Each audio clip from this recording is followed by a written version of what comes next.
Today's guest is Ian Watson in the UK, who also featured on episode 52 of this podcast.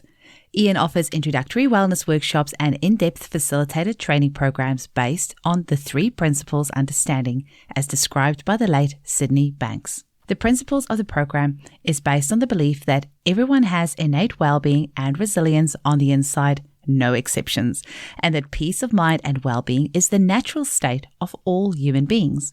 It is also believed that destructive behavior and habits arise in response to internal distress, and that they fall away naturally by themselves when innate well-being is restored. Certainly sounds like a pretty big promise, but Ian will be talking to us a bit more about that today. And if you would like to attend one of his workshops, then visit www.theinsightspace.com for more information, and make sure you sign up to his newsletter, which always shares some very valuable information. Enjoy the episode. Welcome to the Homeopathy Hangout, where we discuss all things homeopathy from around the world. And now my mum and your host, Eugenie Kruger. Hello, homies, and a very warm welcome to Homeopathy Hangout. You cannot see my smile right now, but it's going ear to ear because once again, I get to have the lovely Ian Watson on our podcast. He was also on episode 52. So if you want to know more about this wonderful man, you're going to have to scroll back a little bit more. But Ian, welcome back. It's a pleasure to be back so soon. Thank you. You say soon, but it's going to be 50 episodes from the last time you were on by the time that this episode goes live. So this will be about episode 125-ish. That's 75 episodes ago.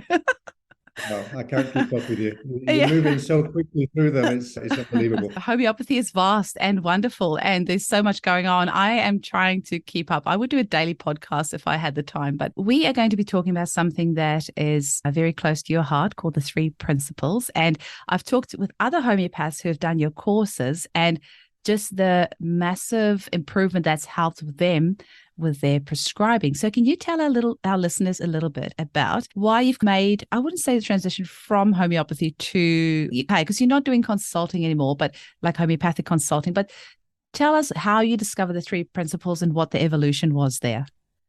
Okay, it's a good place to start because I think, just telling my own personal story will probably be relatable, I think, to other people. And I've often been asked this and sometimes been accused letting homeopathy down by how dare you.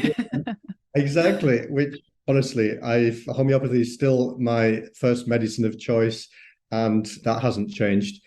What did change was my relationship to it, and my own work just led me in another direction. But I think it's very related. So having practiced as a homeopath for about 15, 16 years, and it was a very busy time for me. I was running a group clinic. I was also running a homeopathy training school. I was also traveling and teaching. I was writing books. I went all in on homeopathy and I loved it. And then I was getting a bit burnt out, I noticed, which is understandable. It wouldn't matter what you were doing. If you were doing it at that level for a certain period of time, you're going to get exhausted. I was ready for a shift in focus. And there were a couple of things that had been catching my attention and bugging me. When you work with a lot of people over a period of time, you start to notice themes and certain things. And it's like, oh, there's that again and again. And for example, one of the things that bugged me was that there were certain people in my practice who I felt like I couldn't really help. I wasn't really helping them, but they still kept coming back.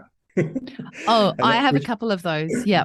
Which initially I found quite baffling because I thought maybe they're getting something out of it, but it's not clear to me what it is. I actually had an experience with a client. I don't know if I told you this story last time we were together. There's a client who came for about 2 years and then left, and I felt like I'd never helped her.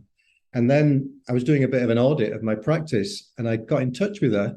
And when I had a conversation, she was like, oh, no, you helped me so much. Did I tell you this story? No, keep going. So I invited her to come back in because I was really curious. And she came back in and I said, my experience was I gave you one remedy after another. Your symptoms moved around. We never really got to the bottom of it.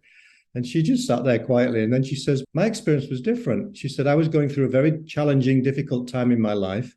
You provided me with a space. It was a kind of a listening space that was unlike any other space that I had in my life at that time. You seemed to listen in a way that nobody else did.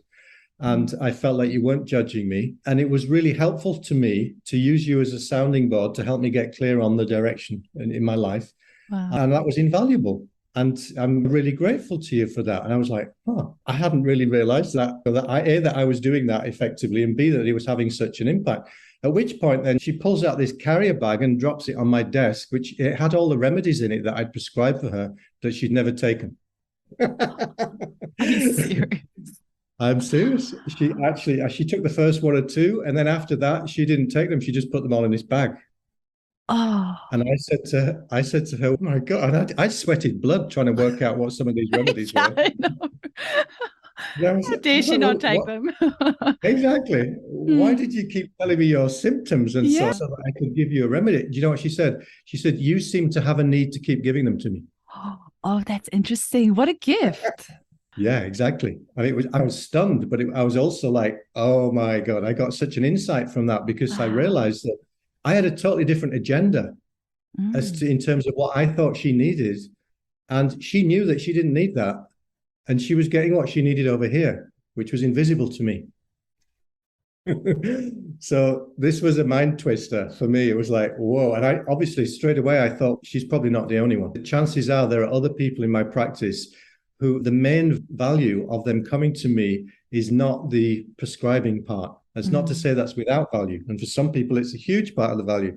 But I realized that it's more nuanced than that. There are other things that we're offering that I hadn't really seen. They're less tangible, less visible. Empathy is pretty intangible, right? But this is another level. It was something to do with the interaction and the listening, the way that we're trained to listen without prejudice as best we can, and also to be a kind of reflecting mirror so that the person joins the dots in their own mind. They see things, they make connections they've never seen before.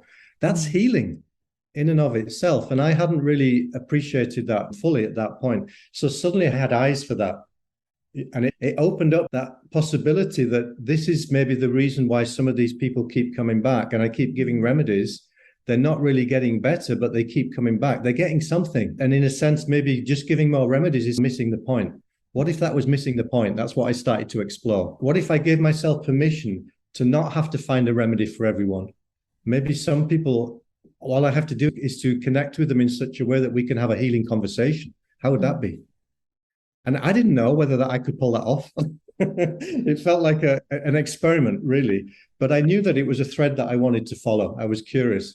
And pretty quickly, I found that became the bulk of my practice. And then I started to get clients from other homeopaths that they'd been unable to help with remedies alone. And I realized I was onto, that there are obviously other dimensions to healing beyond what we're addressing by just giving remedies.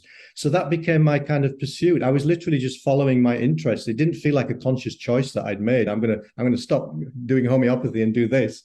It wasn't that at all. It was the same interest that pulled me into homeopathy. It just kept pulling me. But now it was pulling me into, how can you help people who are stuck in chronic patterns of suffering, particularly psychological and emotional suffering? How can you help those people? And I didn't know. I honestly didn't know, but I wanted to find out. So that became my learning journey then for the next 9-10 years. I started looking at all the different things I could find that could help people on that level. I trained with Brandon Bayes, journey process work. I learned the Byron Katie technique, working with what she calls the work, which is essentially a psychological tool. I looked at something called Hakomi process work, which is wonderful stuff. So psychological energy body work combined. I went deep into Jungian psychology. I was doing dream analysis for a period of time. I was just trying to find out what works in this field. I don't know. Let's see what we can find. And I was still left with a niggling feeling that all of these things were good, except when they weren't. No. There were still times when it didn't matter what tool or technique, and by this time I had a pretty comprehensive toolbox after about another 10 years. It didn't matter which one I pulled out. There were some people where I still had that feeling it's not working for them. And what it looked like then was the only thing we can do is either we change the tool, try something else, or we just work a bit harder. It's like you keep working on your issues. That became a theme. And something about that was bugging me. Surely we shouldn't have to be working on our issues all of our life. When do we get to the end of that? Yeah, exactly. Right. And the third option was maybe we have to dig deeper. Maybe there's something deep in the person's unconscious that we haven't uncovered yet. So we have to go back even further into something that they're not even aware of. And again, something in me was starting to rebel against that. I was like, if this was raw material that's ripe for healing, surely it should come into our awareness naturally and spontaneously. We shouldn't have to go digging for it like pulling teeth. Oh, and That some of didn't my feel clients will go dig right. into past lives and then often end Yeah, up in a bigger mess than they were before because they just go and drag all the stuff that potentially might not even have happened, but some person told them that this or yes, this happened in their past life. And then you have all new traumas on top of everything else. And that sometimes exactly. it just There's doesn't no feel end quite to right it. for me either. Mm. Yeah. So that feeling of it being there's something a bit off here, Mm. that was growing in me. And I didn't know what the answer was, but again, I knew that there's something I haven't understood yet about just this whole process. And that's when I came across the understanding known as the three principles. And it was the beginning of 2011. And a friend of mine just introduced me to it. He had changed his work substantially. And he said, I think this might interest you. And you know what? My first response was, if it's any good, I would have heard about it by now. Fair enough. It sounds you were definitely rambling off a bunch of stuff that I had never heard of. That's for sure. And the list was 3 times as long as what I just told you. Yeah, I'd give you I'm the sure. edited highlights. There was a lot of things that I went into and I was just sifting through. Yeah. But anyway, I was at least some part of me was open-minded enough, was like, okay, let's give you the benefit of the doubt. I went and listened to a talk this friend was giving, and within about an hour, I heard something completely changed my understanding. I didn't even know what I'd heard, and yet I was seeing it differently already. I was like, how did that happen? What's going on here? And I knew that I was onto something. I didn't know what I was onto. So it was like a complete direction shift. What is this three principles? Who's behind it? What are the materials?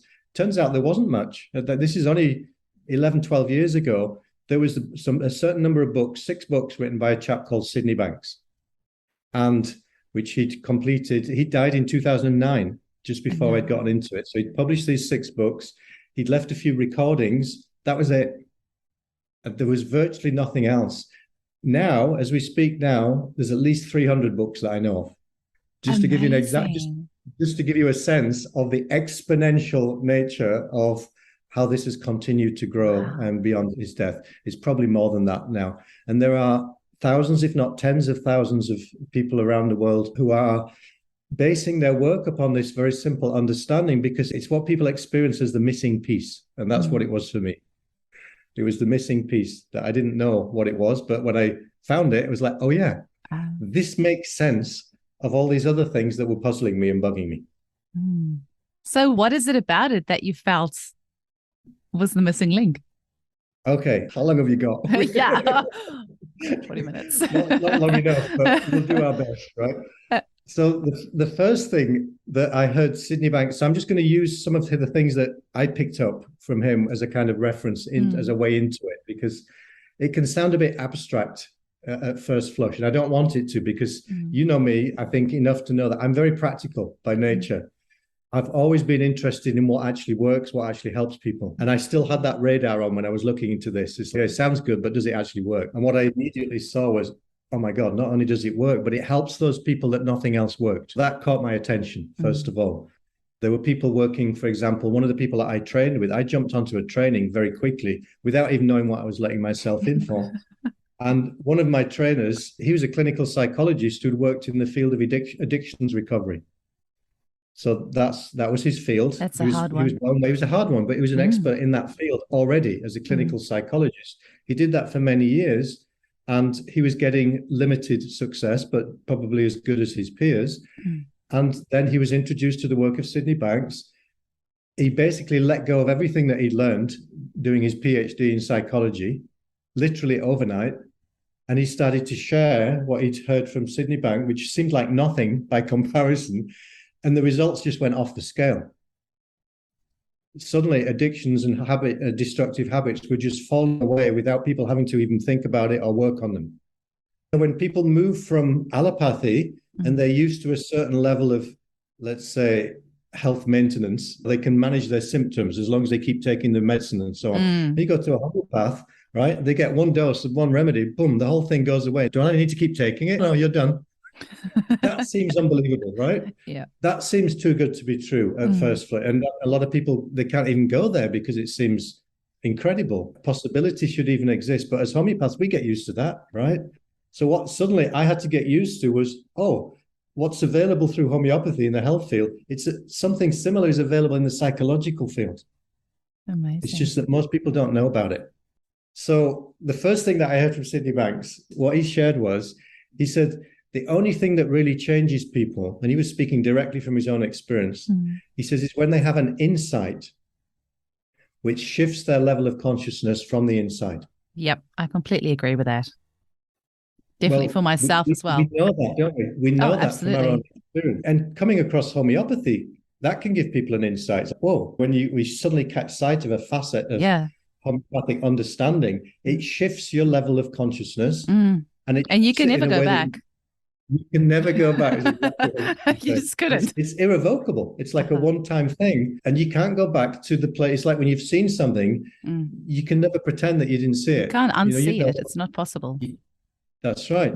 So that was the first thing that caught my attention, is when he said, the only way you can learn this, the only way you can get a sense of what these principles are pointing to is through your own insight, not through your intellect.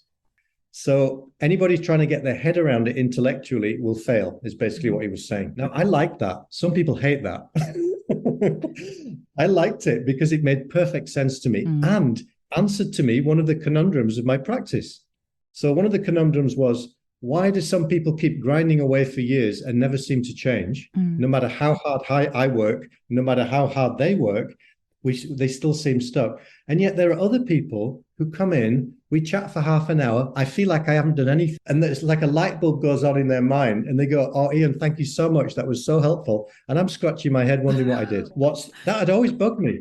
That had always puzzled me. So what's the difference? These ones had an insight. The other ones didn't. It's that simple. It also answered the conundrum of, why is it when I train in a technique, a psychological technique, and I use it with a person, it works brilliantly with person A, and yet person B, it just doesn't seem to help them at all. Yeah, exactly. Or even person A, the same person on a different occasion. Sometimes it will help them tremendously. And then we work through something else and it just falls flat. It's like diminishing returns. Again, why not? Sydney Banks' answer explains that. He says it's all to do with whether they have an insight. Does their consciousness shift or does it not? If it doesn't matter what you do, it literally doesn't matter, because that was like an eye-opener to me. I literally had an insight about insight. I've just had an insight about insights, because I'm just thinking of the things that I've had that insight. I can never unsee that. I can never uninsight that. It's now part of my consciousness and who I am and what I believe. It's part of my DNA, part of my vibration, everything. I can't undo that. So this is why my business became known as the Insight Space. Okay. Literally, that was the reason. I was making a new website and everything to reflect the change in my work. But I called it the Insight Space because that, to me, was a fundamental piece of this understanding that we call the three principles. Sydney Banks was highlighting the fact that the only way that people's behavior changes in a lasting and sustainable way is when something inside them shifts. So their consciousness has moved to a new level. When that happens, whatever we were doing previously no longer makes sense. So we don't do that anymore. From this new level, something else makes more sense. So we do that instead. And it's completely seamless and it's effortless. It's easy and it's quick. It satisfies Hahnemann's criteria. Rapid, gentle, and permanent. And I loved that. I was like, oh my God, it's homeopathic. It is. We're doing almost nothing. And in an instant, everything's changed.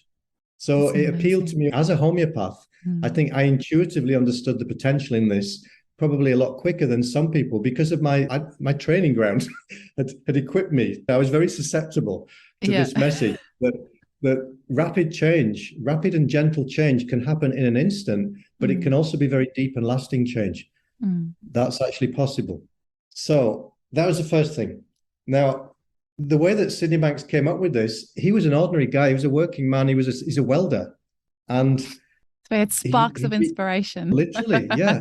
He wasn't looking for this, he said. He wasn't even particularly interested in a field of psychology or anything like that. He had his struggles. He considered himself somewhat insecure. He was a bit kind of shy. And he attributed that in the same way as you and I. If someone says, why are you like the way you are?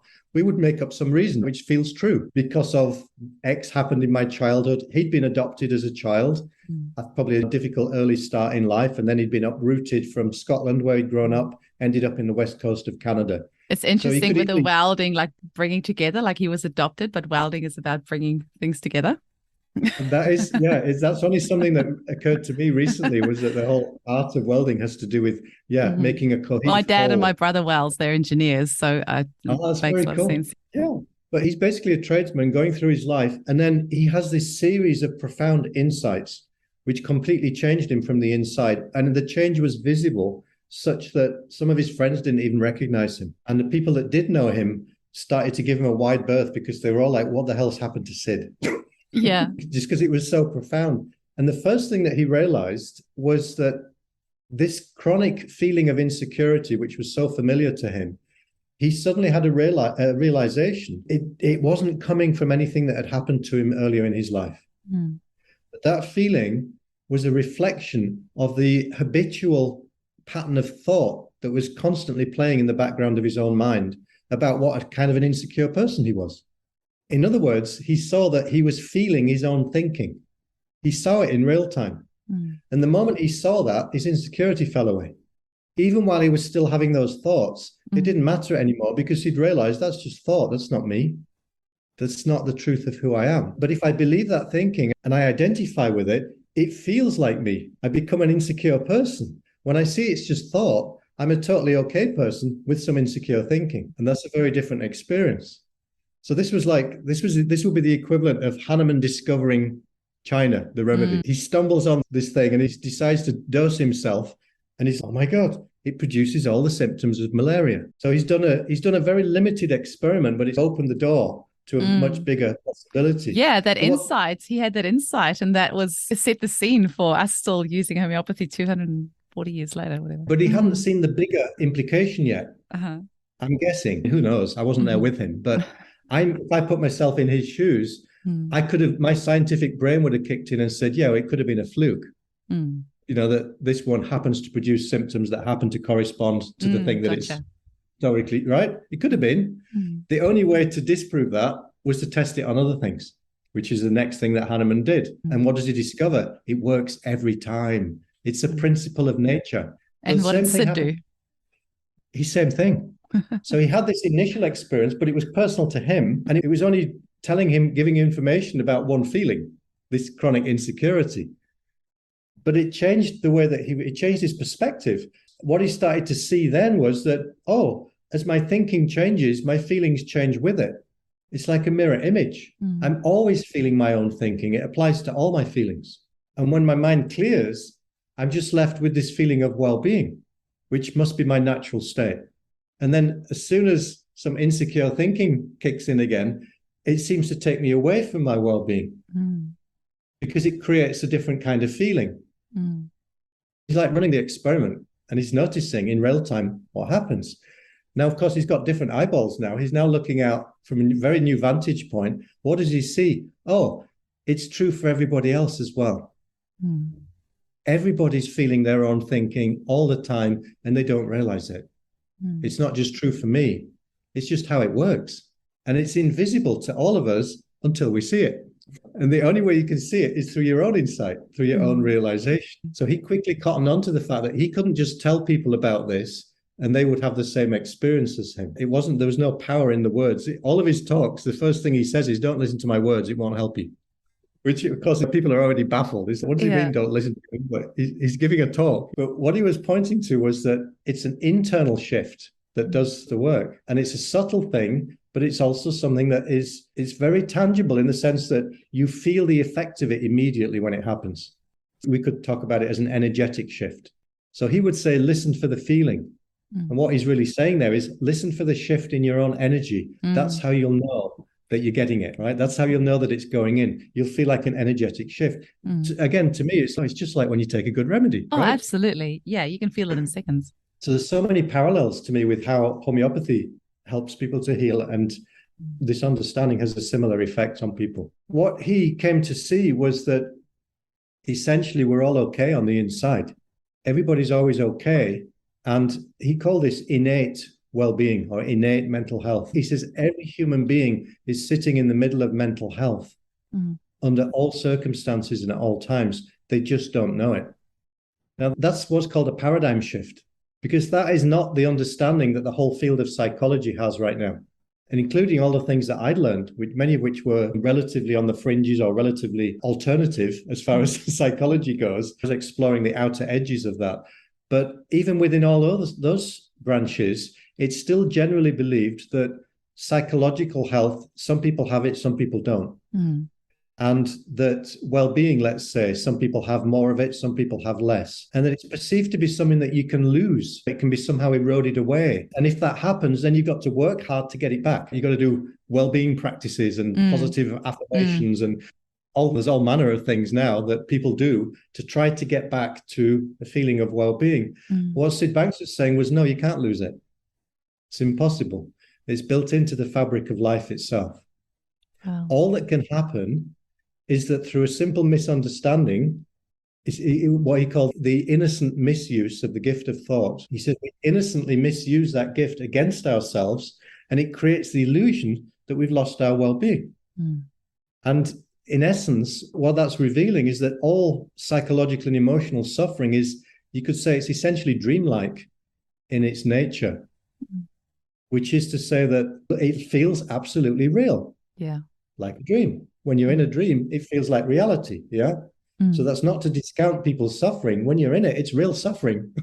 It's as real as anything else in our experience. However, it's also dreamlike in this regard. You can wake up from it at any moment. And when you wake up from it, you discover a deeper plane of reality where that suffering no longer exists. It's not that you reach a place where you figure out how to resolve it. No, you move to a place where it doesn't exist. Okay. So there's nothing to be done with it. That's the difference. It's not a new psychological tool or technique. When some people misunderstand it as that, some people think, oh, it's a better way of doing psychology, or it's a better way of positively thinking myself into a better feeling state. It's not that. It's not that. It's a means of understanding how we operate in a truer way. And when we understand that, we can align ourselves with that understanding, and we can come back to, let's say, the place of well-being that we never lost. It becomes accessible to us once again, because it's like we remember where the door is. It's like we've been opening all these doors. It's like, no, it's not that one. It's not that one. It's, oh, here it is. All we had to do was walk through it. It's right there. That's amazing. You make it sound so simple. And now, I hope so. Yeah. So actually, let's have a quick little break and we'll be back. So we're back. And Ian, what are the 3 principles? Okay, so this is where it gets tricky, because the only way I can answer that question is words. And words are essentially concepts. So the concepts will only give us an intellectual understanding, which is what Sydney Banks says won't help you. Okay. Give us a try. Give us a try. So with that caveat, yeah. The 3 principles is a term that he came up with. And this was about maybe 8 or 9 years into his own journey. So he'd had his massive life-changing revelation. And what happened was that he just started to share spontaneously what he was seeing now. And he was very much just responding to the people that came into his life, they would ask him questions and he would just respond. So it's just tailored to whoever was there. And then after a certain period, psychologists started to hear about what was happening to some of the people that were going and listening to Sydney Banks. Some of them would have been their clients. So some of these people were on long-term psychological medications or psychiatric medications. Some of them had been hospitalized for mental health problems, or they just had everyday struggles, anxiety, depression, so forth. Some of them were struggling with addictions. And what happened, not just for one person, but for many people over a period of time, was that they'd go to Sydney Banks' living room, literally. He would just be there with his wife. They'd have a chat. It all seemed just very cordial. And they'd come out in a really nice feeling. People would just come out in a really nice feeling, and they'd forget to take their meds. And then the next day, they're still in a nice feeling, so it wouldn't occur to them to take their meds. And then after a few weeks, they'd realize they seemed to have quit those meds, and they were just doing fine. Wow. And the same thing started to happen with addictions. Many people's addictions just started to fall away. And it wasn't they'd worked on stopping. They tried that and it hadn't worked. It's very hard to try and stop a self-destructive habit. What would happen is that they would move to a new level of well-being where that habit no longer made sense. Because if you think about it, what is an addiction? An addiction is an attempt to feel better.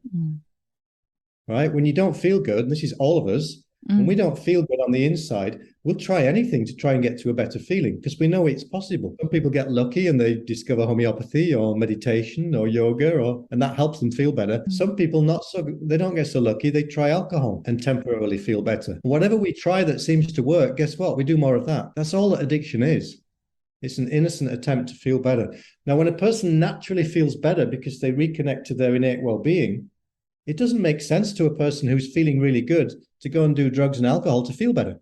Absolutely. So you stop.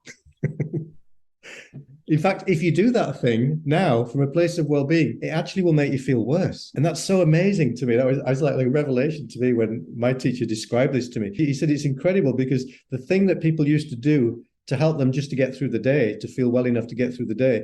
When they reach a nice level of well-being, if they do that thing now, it will take them back down and they'll go, oh my God, what am I doing this to myself for? I felt much better before I did this. Yeah. Isn't that amazing? They have a totally different relationship to the same thing, whatever it is.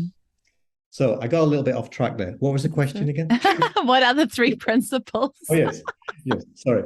It's all part and parcel. It's all part. Yeah, really, we can only talk around it. It's the only way that we can really get close to it. Yeah. So after about a period of years, psychologists started to hear these stories of spontaneous healing. And so they started coming to Sydney Banks and hanging out with him. It's like, what is he doing, this guy? How is he helping people to literally recover their mental health in a way that doesn't happen in our practices? And probably most of them just came and went. They thought, well, he's a nice guy, but he obviously doesn't know anything about psychology. But there were some who stuck around and they actually heard it. They went in. And these were the ones like Mark, one of the people that I trained with. They had their own insight. And then they couldn't practice psychology anymore in the way that they'd learned it. So now there was no going back for them. They had to bring this into their work. So what started to happen was a group of psychologists and psychiatrists he was mentoring them basically, because he saw, well, these are the perfect people to bring this to a wider audience. They've already got a captive audience, so to speak. And he saw the implications for mental health. And in fact, he saw that very early on, but he just didn't know how it would play out. He said to his wife, 3 days after his initial insight, he turned to his wife and he said, and the guy's a welder, remember? Yeah. He turns to his wife and he said, very matter of fact, he said, one day what I've just realized will transform the fields of psychology and psychiatry. Wow. Like as if he's talking about the weather. You can imagine how that went down. I imagine that his wife was probably freaked out at this stage. It's like, Sid, don't say it. Like, what are you talking about? You're not even a psychologist yourself. But he was saying it because he knew that he'd uncovered something that wasn't yet understood by that field. And he also knew that when it was understood, it would transform that field. In the same way that Hahnemann understood, right? When he has his revelation, he knew that this was a paradigm shift for the medicine, basically, for the healing arts. And he knew that there was no going back. And he knew that anybody who understood it would drop what they were doing before and they would orient themselves in this direction because it enabled results that were not possible before. So it was the equivalent. It was the exact equivalent. It just happened that Sydney Banks wasn't a psychologist. It fell to him to bring this to the field. And to his credit, he wasn't deterred by that. He was very humble and he was always very, in some sense, deferential towards those who were better qualified than himself. He said, you guys know better than I do about the whole field of mental health, but this is what I know. And he would just speak directly from his own experience. So after a time, those psychologists, basically they said, look, Sid, we know that this works because we felt the effect of it. And we've seen what's happening to the people that are listening to you, but we can't teach what you're doing. It just seems very random. It's like you're just responding to people in the moment. How can we possibly replicate that? We need some principles, Sid. It was something like that. There was basically at a certain point in the evolution of this understanding, it became evident to Sid that he needed to codify it in some way so that other people could pass it on. And he didn't want it to be like a cult of Sydney Banks. That was the opposite of what he was interested in. He wanted this to be something that other people could share so that it would benefit others going forward and it would outlive him. And so he came up with this term 3 principles. And the principles are mind, thought, and consciousness. That's it. But then he would qualify it. He'd say, it's not personal mind. And it's not personal thought and it's not personal consciousness. He says, what I'm talking about is universal mind. And the way that he described that, and this is going to sound familiar to you homeopaths, he said universal mind is, what I mean by that is, it's the intelligence and energy of all things. We know that, right? Vital force, the intelligence behind all things. He called that universal mind. Okay. And he said that's the first principle. And the second, universal thought. He said that universal intelligence that of mind, he said it has a creative aspect to it, which he called thought. And essentially what's happening there is that formless energy is taking form momentarily, and that's what creates a particular flavor of experience for us. And we're not making that happen. That power, that invisible power, is making that happen. We just get to experience it. Yeah, we don't choose ahead of time what we're going to think. We literally say, it occurred to me. It just came to me. We say afterwards, I thought this. But it literally just arose. And where does it arise? It arises in consciousness. So what's consciousness? Consciousness is the facet of this that enables us to be aware of what it is that's arising so that we experience it as a reality. The nuance of that Sydney Banks identified was that how do we experience thought as it passes through us? We feel it. We feel our own thinking. Yeah. And he says, that's the missing link. He said, thought is the missing link. That's the missing piece that psychology has overlooked. Why is that important? If we don't see that, it looks to us as though our feelings are being created and influenced by things outside of us. So this is where it gets juicy. And he said, it looks like that to everybody. It looked like that to him. It looked like his insecurity was the result of his past events and early childhood trauma and so on. You ask anybody, you go out on the street, do you ever get stressed or upset? Yes. What do you think is causing that? The weather, my financial situation, the government, damn it. People will come up with 101 things. Nobody will say, it's my own thinking. It's thought in the moment. It's just thought that's arising in the moment that's been brought to life by this invisible energy of consciousness, and that creates my felt experience. Nobody's going to say that because it's invisible to us. So what the principles are describing is something that's happening behind the scenes of our experience, but it helps us to account for our experience. It helps us to make sense of it. And when people you just have to get the slightest glimpse of this. When people get a glimpse of it, it does something for them. They go like, oh yeah, that's how it works. It puts us in alignment with the truth of how it actually works. And when we see how it works, we realize that we've been participating in our own suffering without realizing it, not deliberately, innocently. It's what we call the innocent misuse of the gift of thought. And as soon as you start to see that you've been essentially creating your own suffering innocently, guess what happens? It stops making sense to do that. I can already feel a shift just from you saying this. It really feels like there's a shift already. And I'm just thinking of, I could just see people driving, listening to this, doing their gardening, going for a run, wherever they're listening to this. And I can just see that they will have a shift as well. Like it's very simple, but very profound on a very deep level. What I want to know is, and I'm not too happy, is it sounds like you are only doing this in person. We're going to have to talk, Ian. So are you teaching any of this online, or is it all just in person? At the moment, I'm not, but I have done before. Obviously, it can be communicated through any medium, like we're doing right now.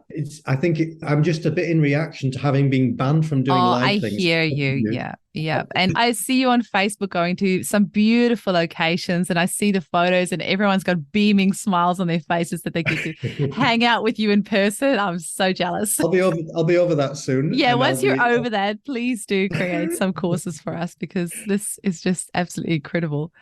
Can you, just before we finish up, just share one final message about this, and also how people can get hold of you? And it will be in the show notes, but just a final message and how people can get hold of you before we wrap up. Yeah, and obviously we've scratched the surface, but it is very simple. And I could even probably say there isn't that much more to it, but the learning curve around this is through your own insight. So that's what gets people into this, is that they get a glimpse, like you just said. Yes. I can feel when you get a glimpse, something in you says, I know there's more here.